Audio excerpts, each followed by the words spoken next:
Namaste, Hare Krishna. Today we start chapter 2 of Krishna book. It's titled Prayers by the Demigods for Lord Krishna in the Womb. So like we always do, before chanting Krishna book, I will chant the Krishna Krishna mantra. But even before that, um, I would like to thank all of you for watching the previous videos on Krishna book and appreciating them, and I feel inspired to do the rest of them now. So that's why we are doing chapter 2. This is very good time because we are about to start Kartik month again in a few days. So it's very auspicious to study about Krishna's childhood pastimes especially. So let's start. Krishna Krishna Krishna Krishna Krishna Krishna Krishna Hey Krishna Krishna Krishna Krishna Krishna Krishna Krishna Hey Krishna Krishna Krishna Krishna Krishna Krishna Rakshama Krishna Krishna Krishna Krishna Krishna Krishna Pahimam Ram Raghava Ram Raghava Ram Raghava Rakshamam Krishna Keshava Krishna Keshava Krishna Keshava Pahimam Krishna Krishna Krishna Krishna Krishna Krishna Krishna Hey Krishna Krishna Krishna Krishna Krishna Krishna Krishna Hey Krishna Krishna Krishna Krishna Krishna Krishna Rakshama Krishna Krishna Krishna Krishna Krishna Krishna Pahima Ram Raghava Ram Raghava Ram Raghava Rakshama Krishna Keshava Krishna Keshava Krishna Keshava Pahima Krishna Krishna Krishna Krishna Krishna Krishna Krishna Hey Krishna Krishna Krishna Krishna Krishna Krishna Krishna Hey Krishna Krishna Krishna Krishna Krishna Krishna Rakshama Krishna Krishna Krishna Krishna Krishna Krishna Pahima Ram Raghava Ram Raghava Ram Raghava Rakshama Krishna Keshava Krishna Keshava Krishna Keshava Pahima. Prayers by the demigods for Lord Krishna in the womb. King Kamsa not only occupied the kingdoms of the Yadu, Bhoja, and Andhaka dynasties and the kingdom of Surasen, but he also made alliances with all the other demoniac kings as follows: the demon Pralamba, demon Baka, demon Chanura, demon Trinavrita, demon Aghasura, demon Mushtika, demon Arishta, demon Dvivida, demon Putana, demon Keshi, and demon Denuka. At that time, Jarasandha was the king of Magad province, known at present as Bihar state. Thus, by his diplomatic policy, Kamsa consolidated the most powerful kingdom of his time under the protection of Jarasandha. He made further alliances with such kings as Banasur and Bhaumasur until he was the strongest. Then he began to behave most inimically toward the Yadu dynasty, into which Krishna was to take his birth. Being harassed by Kamsa, the kings of the Yadu, Bhoja, and Andhaka dynasties took shelter in different states, such as the state of the Kurus, the state of the Panchalas, and the states known as Kekaya, Salva, Vidarbha, Nishada, Videha, and Koshala. Kamsa broke the solidarity of the Yadu kingdom as well as the Bhoja and Andhaka. He made his position the most solid within the vast tract of land known at that time as Bharatvarsha. When Kamsa was killing the 6 babies of Devaki and Vasudev, one after another, many friends and relatives of Kamsa approached him and requested him to discontinue these heinous activities, but all of them became worshippers of Kamsa. When Devaki became pregnant for the seventh time, a plenary expansion of Krishna known as Ananta appeared within her womb.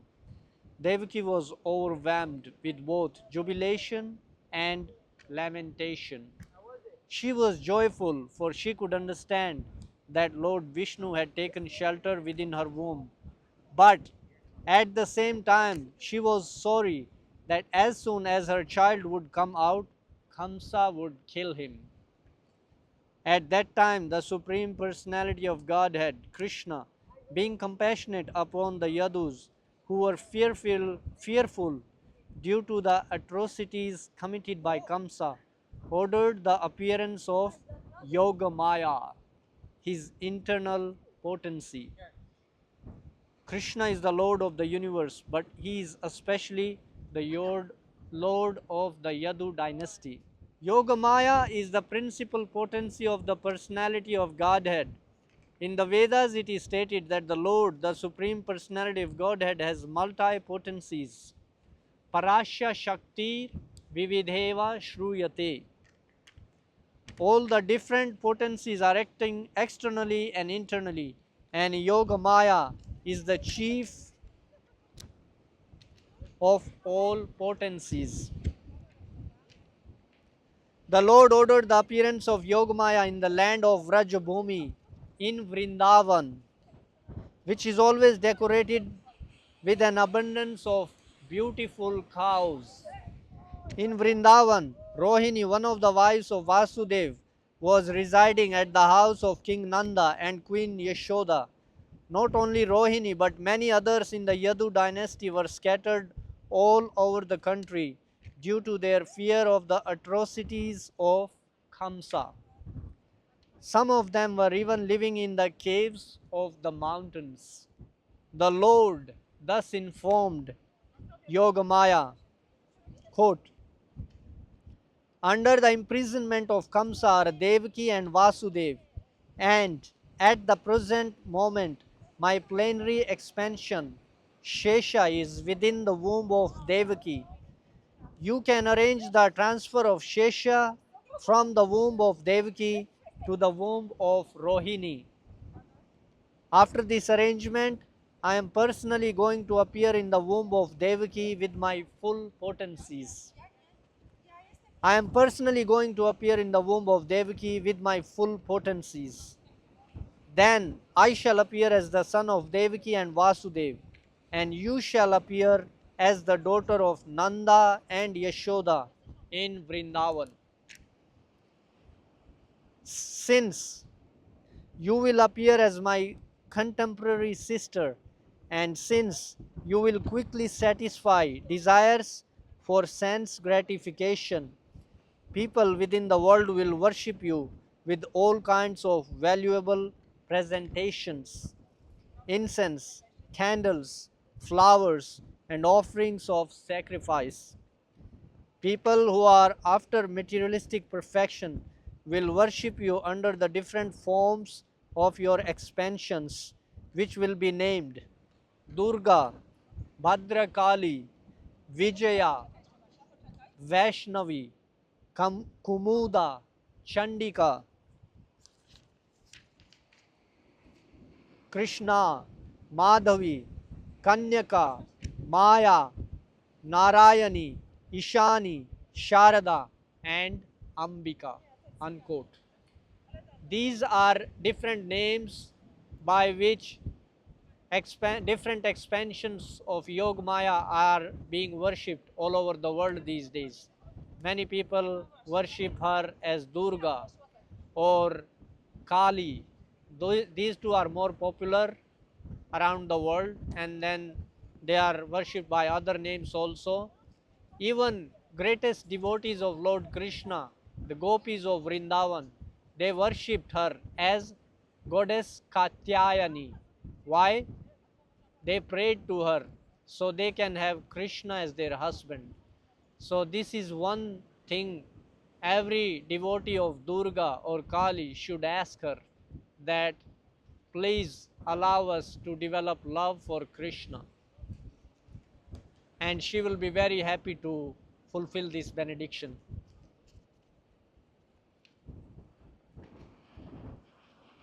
We continue. Krishna and Yogamaya appeared as brother and sister, the supreme powerful and the supreme power. So don't just worship the power, also worship the powerful, both of them together, Durga and Krishna, or Subhadra and Krishna.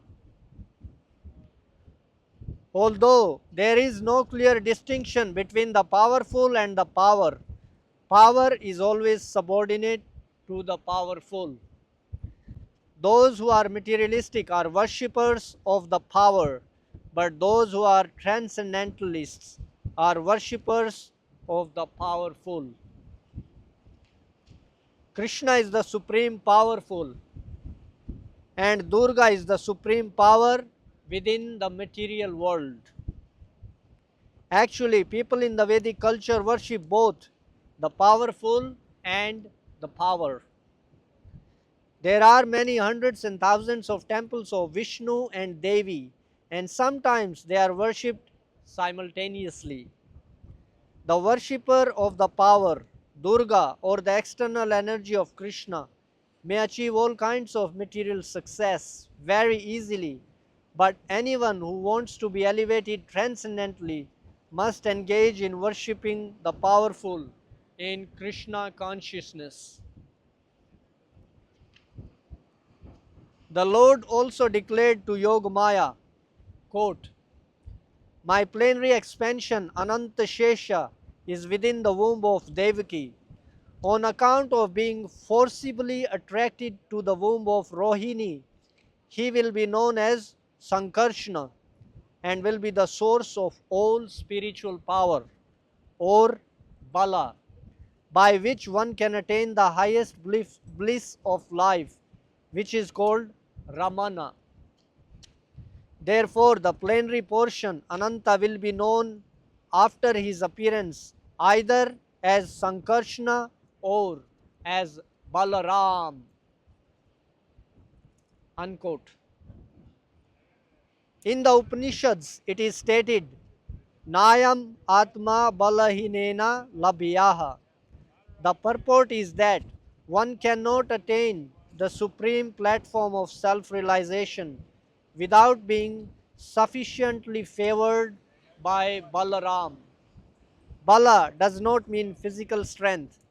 No one can attain spiritual perfection by physical strength.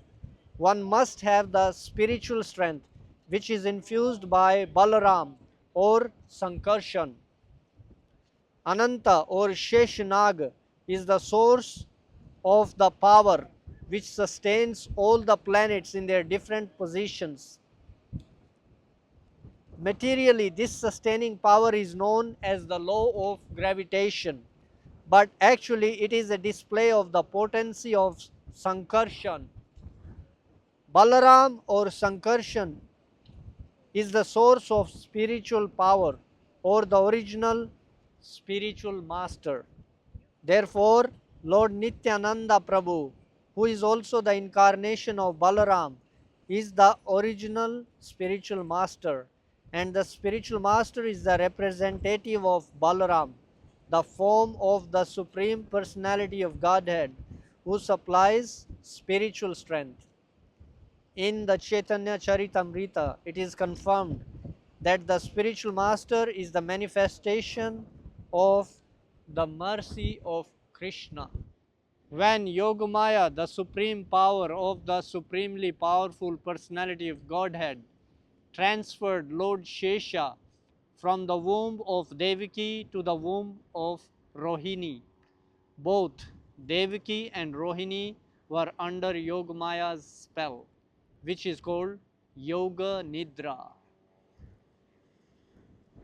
When this was done, people thought that Devaki's seventh pregnancy had been a miscarriage.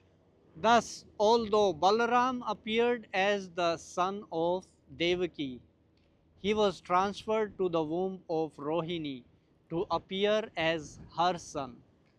After this arrangement, the Supreme Personality of Godhead, Krishna, who is always ready to protect his unalloyed devotees, entered within the mind of Vasudeva as the Lord of the whole creation with full inconceivable potencies. It is understood in this connection that Lord Krishna, first of all, situated himself in the unalloyed heart of Vasudeva and was then transferred to the heart of Devaki. He was not put into the womb of Devaki by seminal discharge. The Supreme Personality of Godhead, by his inconceivable potency, can appear in any way. It is not necessary for him to appear in the ordinary way by seminal injection within the womb of a woman. When Vasudeva was sustaining the form of the Supreme Personality of Godhead within his heart, he appeared just like the glowing sun, whose shining rays are always unbearable and scorching to the common man. The form of the Lord, situated in the pure, unalloyed heart of Vasudeva, is not different from the original form of Krishna. The appearance of the form of Krishna anywhere and specifically within the heart is called Dhamma. Dhamma refers not only to Krishna's form but also to his name, his qualities, and his paraphernalia. Everything becomes manifest simultaneously. Thus, the eternal form of the Supreme Personality of Godhead with full potencies was transferred from the mind of Vasudeva to the mind of Devaki, exactly as the setting sun's rays are transferred to the full moon rising in the east. Krishna, the Supreme Personality of Godhead, thus entered the body of Devaki from the body of Vasudeva without being subject to any of the conditions of an ordinary living entity. Since Krishna was there, it is to be understood that all his plenary expansions, such as Narayan, and incarnations like Lord Nrsimha and Varaha, were with him, and they also were not subject to the conditions of material existence. In this way, Devaki became the residence of the Supreme Personality of Godhead, who is one without a second and the cause of all creation. Devaki became the residence of the Absolute Truth. But because she was confined within the house of Kamsa, she looked just like a suppressed fire or like misused education. When fire is kept in a jug, the illuminating rays of the fire cannot be very much appreciated. Similarly, misused knowledge, which does not benefit the people in general, is not very much appreciated. So, Devaki was kept within the prison walls of Kamsa's palace, and no one could see her transcendental beauty, which resulted from her conceiving the Supreme Personality of Godhead. Kamsa, however, saw the transcendental beauty of his sister Devaki, and he at once concluded that the Supreme Personality of Godhead had taken shelter in her womb. She had never before looked so wonderfully beautiful. He could distinctly understand that there was something wonderful within the womb of Devaki. In this way, Kamsa became perturbed because he was sure that the Supreme Personality of Godhead, who would kill him in the future, had now come. Kamsa thought, quote, "What is to be done with Devaki? Surely she has Vishnu or Krishna within her womb. So it is certain that Krishna has come to execute the mission of the demigods. And even if I immediately kill Devaki, his mission cannot be frustrated." Unquote. Kamsa knew very well that no one can frustrate the purpose of Vishnu. Any intelligent man can understand that the laws of God cannot be violated. His purpose will be served in spite of all impediments offered by the demons. Kamsa thought, quote, "If I kill Devaki at the present moment, Vishnu will enforce his supreme will more vehemently. To kill Devaki just now would be a most abominable act. No one desires to kill his reputation, even in an awkward situation. If I kill Devaki now, my reputation will be spoiled." As if Kamsa had a great reputation, right? Devaki is a woman and she is under my shelter. She is pregnant, and if I kill her, immediately my reputation, the results of my pious activities, and my duration of life will all be finished. Unquote. He further deliberated, quote, "A person who is too cruel is as good as dead, even in this lifetime. No one likes a cruel person during his lifetime, and after his death, people curse him on account of his self identification with the body. He must be degraded and pushed into the darkest region of hell." Unquote.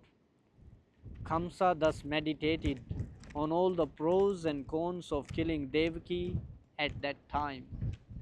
You can see even a demoniac person like Kamsa, he knows the whole spiritual philosophy, but the only difference is they don't follow it. Kamsa finally decided not to kill Devaki right away, but to wait for the inevitable future. But his mind became absorbed in animosity against the personality of Godhead. He patiently waited for the delivery of the child, expecting to kill him, as he had done previously with the other babies of Devaki. Thus, being merged in the ocean of animosity against the personality of Godhead, he began to think of Krishna or Vishnu while sitting, while sleeping, while walking, while eating, while working, in all the situations of his life. His mind became so much absorbed with the thought of the Supreme Personality of Godhead that indirectly he could see only Krishna or Vishnu around him. Unfortunately, although his mind was so absorbed in the thought of Vishnu, he is not recognized as a devotee because he was thinking of Krishna as an enemy. The state of mind of a great devotee is also to be always absorbed in Krishna, but a devotee thinks of him favorably, not unfavorably. To think of Krishna favorably is Krishna consciousness, but to think of Krishna unfavorably is not Krishna consciousness. At this time, Lord Brahma and Lord Shiva, accompanied by great sages like Narada and followed by many other demigods, invisibly entered the house of Kamsa. They began to pray to the Supreme Personality of Godhead in select verses, which are very pleasing to the devotees and which award fulfillment of their desires. The first words they spoke acclaimed that the Lord is true to his vow. As stated in the Bhagavad Gita, Krishna descends to this material world just to protect the pious and destroy the impious. That is his vow. The demigods could understand that the Lord had taken his residence within the womb of Devaki to fulfill his vow, and they were very glad that the Lord was appearing in order to fulfill his mission. Then the demigods addressed the Lord as Satyam Param, or the Supreme Absolute Truth. Everyone is searching after the truth. That is the philosophical way of life. The demigods give information that the Supreme Absolute Truth is Krishna. One who becomes fully Krishna conscious can attain the Absolute Truth. Krishna is the Absolute Truth because, unlike relative truth, he is truth in all the three phases of eternal time. Time is divided into past, present, and future. Krishna is truth always, past, present, and future. In the material world, everything is being controlled by supreme time in the course of past, present, and future. But before the creation, Krishna was existing. And when there is creation, everything is resting in Krishna.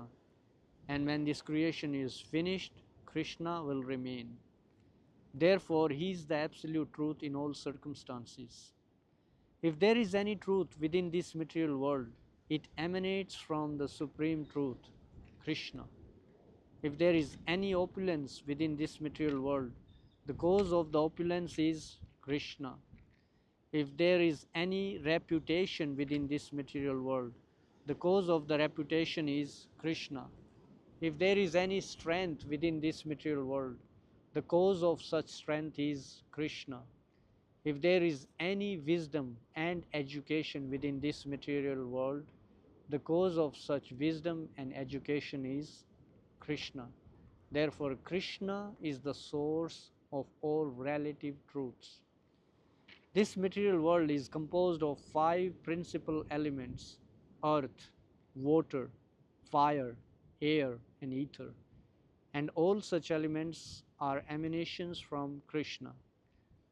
The material scientists accept these five primary elements as the cause of the material manifestation, but the elements in their gross and subtle states are produced by Krishna. The living entities who are working within this material world are products of his marginal potency. In the 7th chapter of the Bhagavad Gita, it is clearly stated that the whole manifestation is a combination of two kinds of energies of Krishna: the superior energy and the inferior energy. The living entities are the superior energy, and the dead material elements are his inferior energy. In its dormant state, sorry, in its dormant stage, everything remains in Krishna. The demigods continued to offer their respectful prayers unto the supreme form of the personality of Godhead, Krishna, by analytical study of the material manifestation. What is this material manifestation? It is just like a tree. A tree stands on the ground. Similarly, the tree of the material manifestation is standing on the ground of material nature. This material manifestation is compared to a tree because a tree is ultimately cut down in due course of time. A tree is called vriksha. Vriksha means that thing which will ultimately be cut down. Therefore, this tree of the material manifestation cannot be accepted as the ultimate truth because it is influenced by time. But Krishna's body is eternal. He existed before the material manifestation. He is existing while the material manifestation is continuing, and when it will be dissolved, he will continue to exist. Therefore, only Krishna can be accepted as the absolute truth. The Katha Upanishad also cites this example of the tree of the material manifestation standing on the ground of material nature. This tree has two kinds of fruits, distress and happiness. Those who are living in the tree of the body are just like two birds. One bird is the localized aspect of Krishna known as the Paramatma, and the other bird is the living entity. The living entity is eating the fruits of this material manifestation. Sometimes he eats the fruit of happiness, and sometimes he eats the fruit of distress. But the other bird is not interested in eating the fruit of distress or happiness because he is self satisfied. The Katha Upanishad states that one bird on the tree of the body is eating the fruits and the other bird is simply witnessing. The roots of this tree extend in three directions. This means that the roots of the tree are the three modes of material nature: goodness, passion, and ignorance. Just as a tree expands its roots, so by association with the modes of material nature, goodness, passion, and ignorance, one expands its duration of material existence. The tastes of the fruits are of four kinds: religiosity, economic development, sense gratification, and ultimately liberation. According to the different associations in the three modes of material nature, the living entities are tasting different kinds of religiosity, different kinds of economic development, different kinds of sense gratification, and different kinds of liberation. Practically, all material work is performed in the mode of ignorance. But because there are three modes, sometimes the mode of ignorance is covered by goodness or passion. The taste of these material fruits is accepted through five senses. The five sense organs through which knowledge is acquired are subject to six kinds of whips: lamentation, illusion, infirmity, death, hunger, and thirst. This material body or the material manifestation is covered by 7 layers: skin, muscle, blood, marrow, bone, fat, and semen. The branches of the tree are 8: earth, water, fire, air, ether, mind, intelligence, and ego. There are 9 gates in this body: the 2 eyes, 2 nostrils, 2 ears, 1 mouth, 1 genital organ, 1 rectum. And there are 10 kinds of internal air passing within the body: prana, apana, udana, vyana, samana, etc. The 2 birds seated in this tree, as explained above, are the living entity and the localized Supreme Personality of Godhead, the Paramatma. The root cause of the material manifestation described here is the Supreme Personality of Godhead. The Supreme Personality of Godhead expands himself to take charge of the three modes of the material world. Vishnu takes charge of the mode of goodness, Brahma takes charge of the mode of passion, and Lord Shiva takes charge of the mode of ignorance. Brahma, by the mode of passion, creates this manifestation.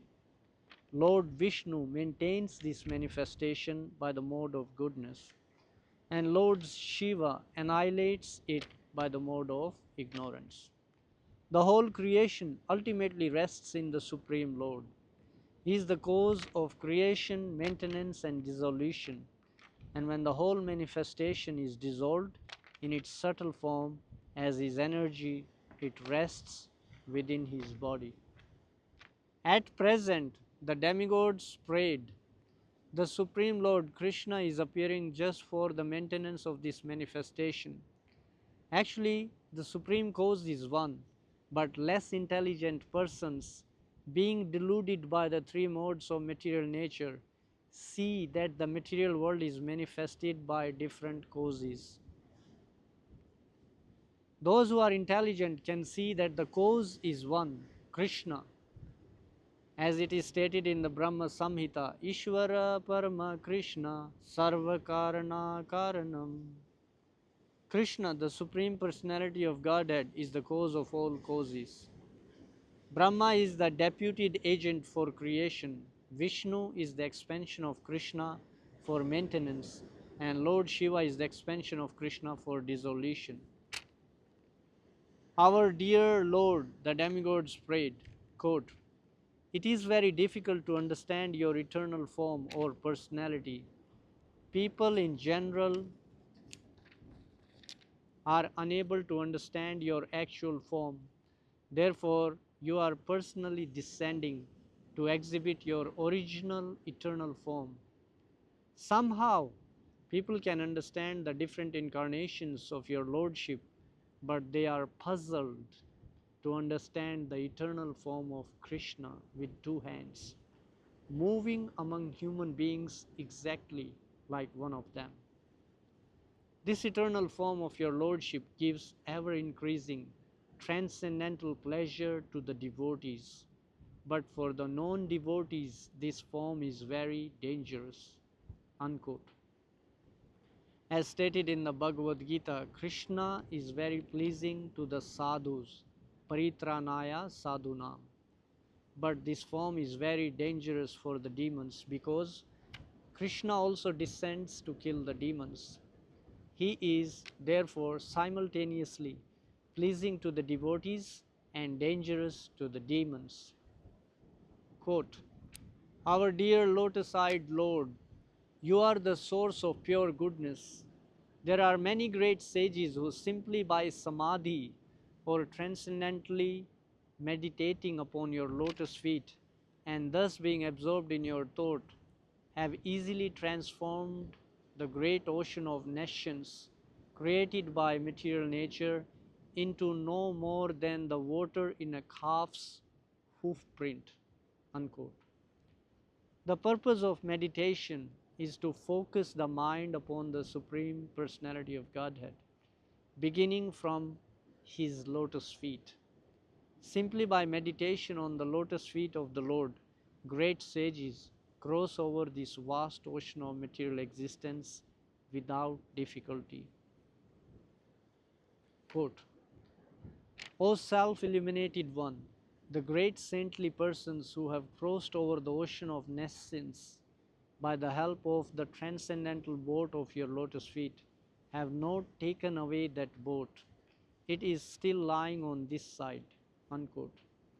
If one takes a boat to cross over a river, the boat also goes with one to the other side of the river. And so when one reaches the destination, how can the same boat be available to those who are still on this side? To answer this difficulty, the demigods say in their prayer that the boat of the Lord's lotus feet is not taken away. The devotees still remaining on this side are able to pass over the ocean of the material nature because the pure devotees do not take the boat with them when they cross over. When one simply approaches the boat, the whole ocean of material nations is reduced to the size of the water in a calf's hoof print. Therefore, the devotees do not need to take the boat to the other side. They simply cross the ocean immediately. Because the great saintly persons are compassionate toward all conditioned souls, the boat is still lying on this side. In other words, one can meditate upon the lotus feet of the Lord at any time, and by so doing, one can cross over the great ocean of material existence.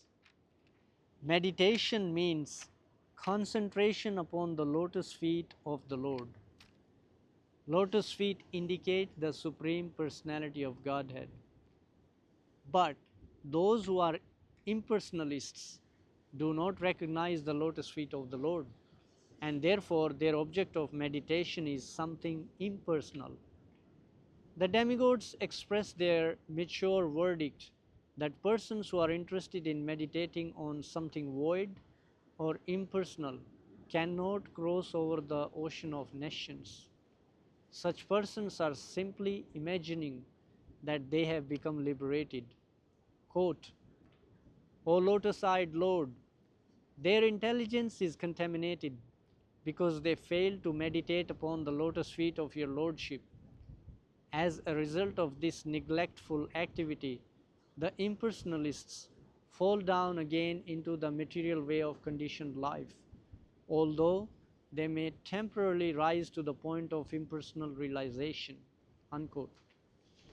Impersonalists undergo severe austerities and penances to merge themselves into the Brahman effulgence or impersonal Brahman existence. But their minds are not free from material contamination. They have simply tried to negate the material ways of thinking. That does not mean that they have become liberated. Thus, they fall down.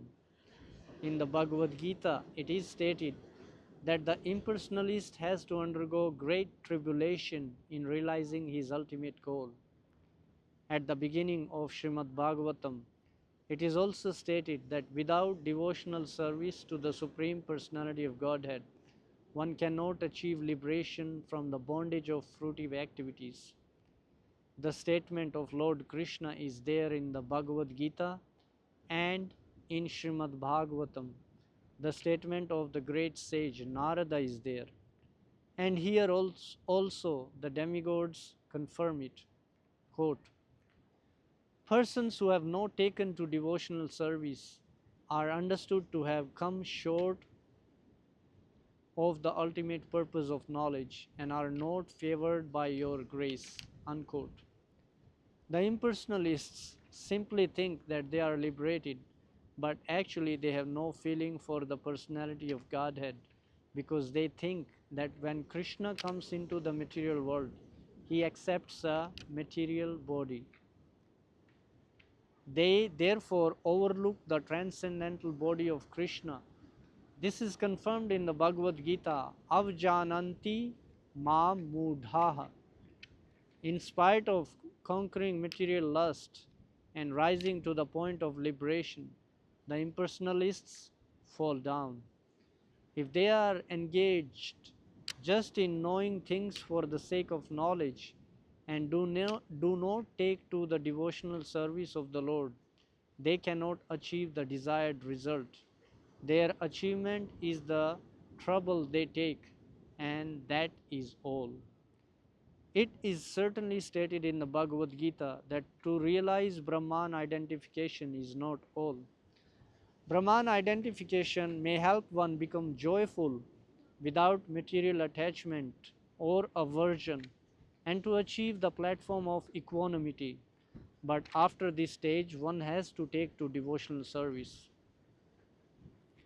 When one takes to devotional service after being elevated to the platform of Brahman realization, he is then admitted into the spiritual kingdom for permanent residence in association with the Supreme Personality of Godhead. That is the result of devotional service. Those who are devotees of the Supreme Personality of Godhead never fall down like the impersonalists. Even if the devotees fall down, they remain affectionately attached to their Lord. They can meet all kinds of obstacles on the path of devotional service, and freely, without any fear, they can surmount such obstacles. Because of their surrender, they are certain that Krishna will always protect them. As it is promised by Krishna in the Bhagavad Gita, my devotees are never vanquished.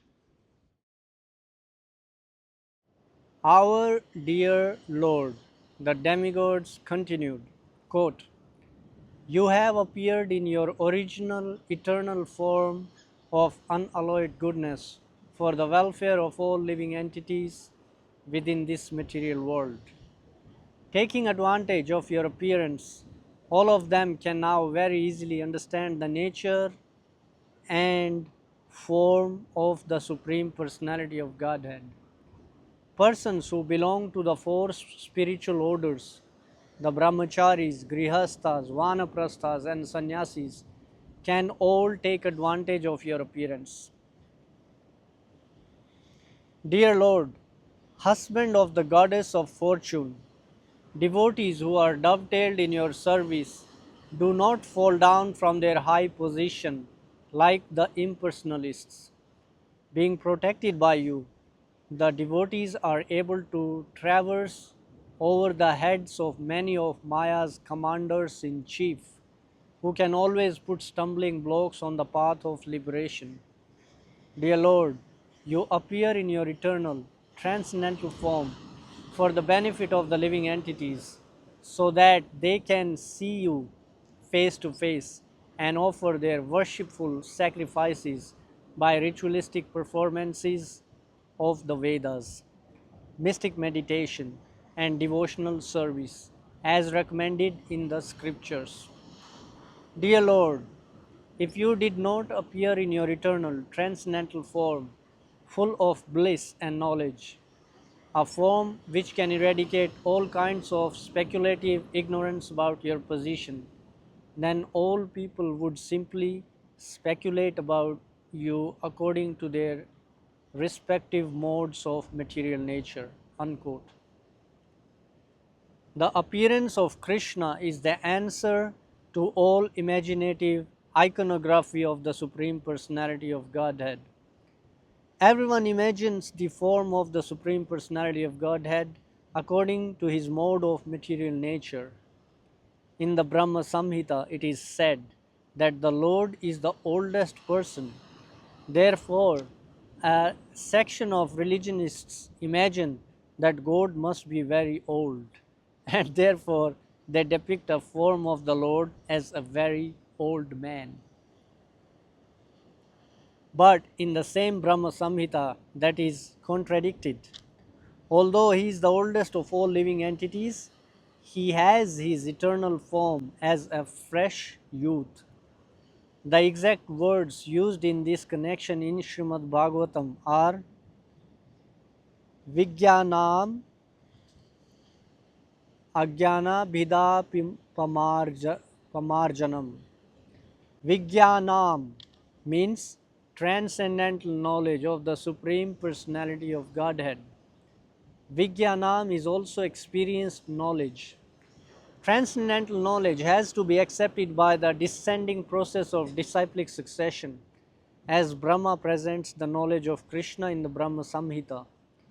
The Brahma Samhita is Vijnanam as realized by Brahma's transcendental experience, and in that way he presented the form and the pastimes of Krishna in the transcendental abode. This knowledge is Ajnana Bhidapamarjanam, that which can smash all kinds of speculation in ignorance. People are imagining the form of the Lord. Sometimes he has no form, and sometimes he has form, according to their different imaginations. But the presentation of Krishna in the Brahma Samhita is Vijnanam, scientific, experienced knowledge given by Lord Brahma and accepted by Lord Chaitanya. There is no doubt about it. Krishna's form, Krishna's flute, Krishna's color, everything is reality.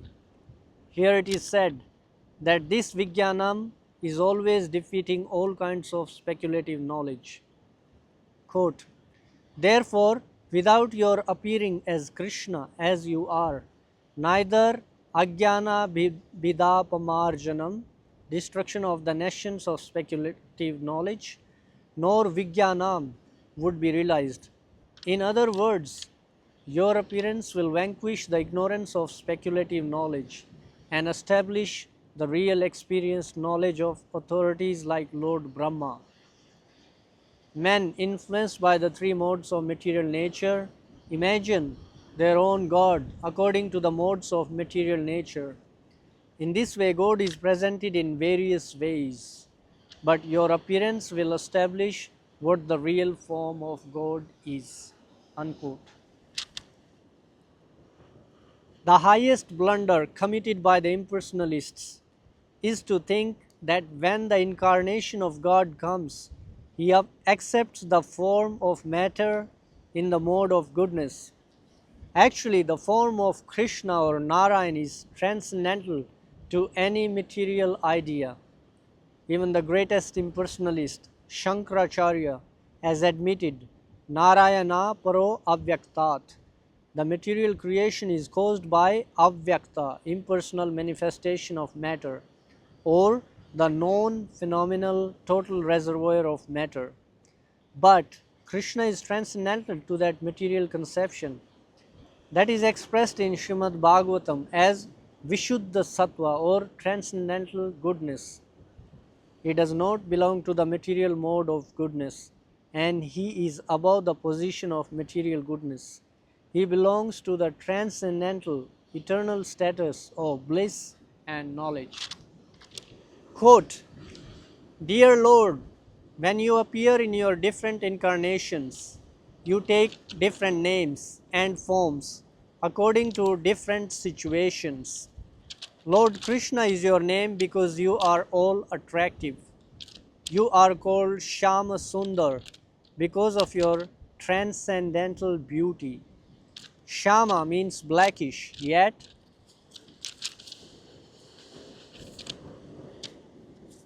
it is said that you are more beautiful than thousands of cupids.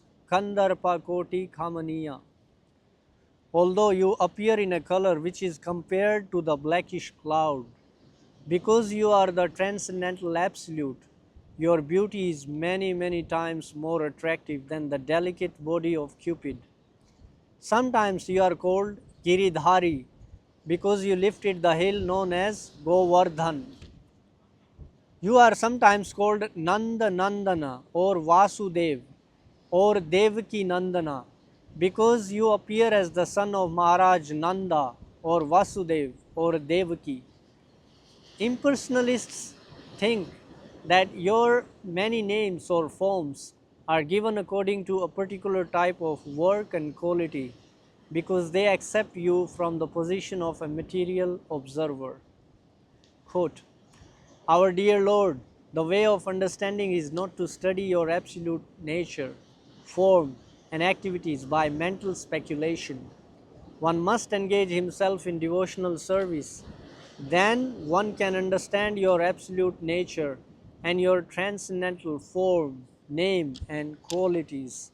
Actually, only a person who has a little taste for the service of your lotus feet can understand your transcendental nature, form, and qualities. Others may go on speculating for millions of years, but it is not possible for them to understand even a single part of your actual position. Unquote. In other words, the Supreme Personality of Godhead, Krishna, cannot be understood by the non devotees because there is a curtain of Yoga Maya which covers Krishna's actual features, as confirmed in the Bhagavad Gita. Naham Prakasha Sarvasya. The Lord says, quote, I am not exposed to anyone and everyone. Unquote. When Krishna came, he was actually present on the battlefield of Kurukshetra and everyone saw him. But not everyone could understand that he was the Supreme Personality of Godhead. Still, everyone who died in his presence attained complete liberation from material bondage and was transferred to the spiritual world. Quote, O Lord, The impersonalists or non-devotees cannot understand that your name is identical with your form. Unquote. Since the Lord is absolute, there is no difference between His name and His actual form. In the material world, there is a difference between form and name. The mango fruit is different from the name of the mango. One cannot taste the mango fruit simply by chanting mango, mango, mango. But the devotee who knows that there is no difference between the name and the form of the Lord chants Hare Krishna, Hare Krishna, Krishna Krishna, Hare Hare, Hare Rama, Rama Rama, Hare Hare, and realizes that he is always in Krishna's company. For persons who are not very advanced in absolute knowledge of the Supreme, Lord Krishna exhibits his transcendental pastimes. Such persons can simply think of the pastimes of the Lord and get full benefit. Since there is no difference between the transcendental name and form of the Lord, there is no difference between the transcendental pastimes and the form of the Lord. For those who are less intelligent, like women, laborers, or the mercantile class, the great sage Vyasadeva wrote the Mahabharata. In the Mahabharata, Krishna is present in his different activities. The Mahabharata is history, and simply by studying, hearing, and memorizing the transcendental activities of Krishna recounted therein, the less intelligent can also gradually rise to the standard of pure devotees. I would like to mention here one point about being less intelligent and how it's mentioned like women, laborers, or mercantile class. Srila Prabhupada, he mentioned it's talking about women who are not engaged in spiritual activities, who are completely absorbed in materialistic lifestyle. That's what it's talking about here. The pure devotees who are always absorbed in the thought of the transcendental lotus feet of Krishna and who are always engaged in devotional service in full Krishna consciousness are never to be considered to be in the material world. Srila Rupa Goswami has explained that those who are always engaged in Krishna consciousness with body, mind, and activities are to be considered liberated even within this body. This is confirmed in the Bhagavad Gita. Those who are engaged in the devotional service of the Lord have already transcended the material position. Krishna appears in order to give a chance to both the devotees and the non-devotees for realization of the ultimate goal of life. The devotees get the direct chance to see him and worship him. Those who are not on that platform get the chance to become acquainted with his activities and thus become elevated to the same position. Quote, Our dear Lord, O Supreme Controller, when you appear on earth, all the demons like Kamsa and Jarasandha will be vanquished, and all good fortune will be ushered into the world. When you walk on the globe, your lotus feet will impress on the ground the marks of your souls, such as the flag, the trident, and the thunderbolt. Thus you will grace both the earth and us on the heavenly planets, who shall see those marks. O dear Lord, the demigods continued, You are unborn, therefore we do not find any reason for your appearance other than for your pleasurable pastimes. Unquote. Although the reason for the appearance of the Lord is stated in the Bhagavad Gita, he descends just to give protection to the devotees and vanquish the non-devotees. Actually, he descends for his pleasure meeting with the devotees, not really to vanquish the non-devotees. The non-devotees can be vanquished simply by one kick of material nature. Quote, The actions and reactions of material nature, creation, maintenance, and annihilation, are being carried out automatically. But simply by taking shelter of your holy name, the devotees are fully protected because your holy name and your personality are known different. Unquote. The protection of the devotees and the annihilation of the non devotees are actually not the business of the Supreme Personality of Godhead. When He descends, it is just for His transcendental pleasure. There cannot be any other reason for His appearance. Quote, Our dear Lord, you are appearing as the best of the Yadu dynasty, and we are offering our respectful, humble obeisances unto your lotus feet. Before this appearance, you also appeared as the fish incarnation, as the horse incarnation, as the tortoise incarnation, as the half man, half lion incarnation, as the boar incarnation, as the swan incarnation, as King Ramachandra, as Parshuram, and as many other incarnations. You appeared just to protect the devotees, and we request you in your present appearance as the Supreme Personality of Godhead Himself to give us similar protection all over the three worlds and remove all obstacles for the peaceful execution of our lives. Dear Mother Devaki, within your womb is the Supreme Personality of Godhead, appearing along with all His plenary expansions. He is the original personality of Godhead, appearing for our welfare. Therefore, you should not be afraid of your brother, the king of Bhoja.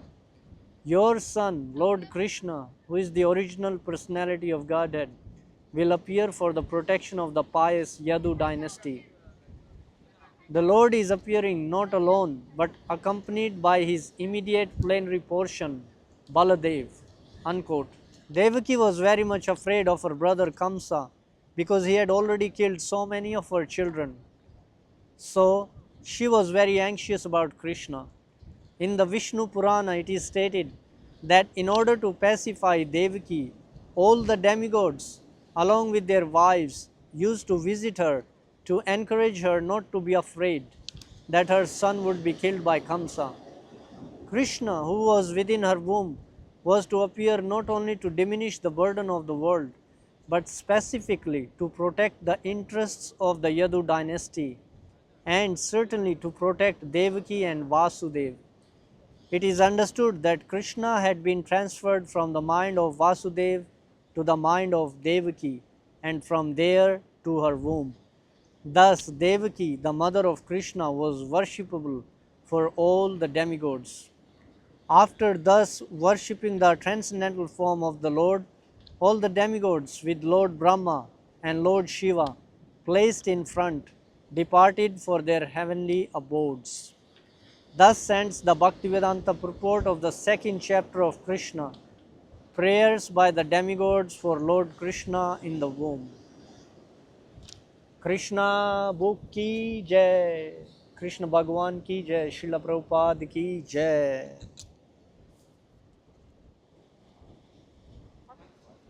I remember one point seeing the time that's approaching for sunset now, how we were hearing, just by hearing about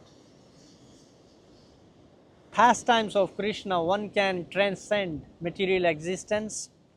There is, in Srimad Bhagavatam, there is mention that one who chants such pastimes or names of Krishna, then rising and setting of the sun does not affect them, but one who does not engage in such activities, the rising and setting of the sun takes their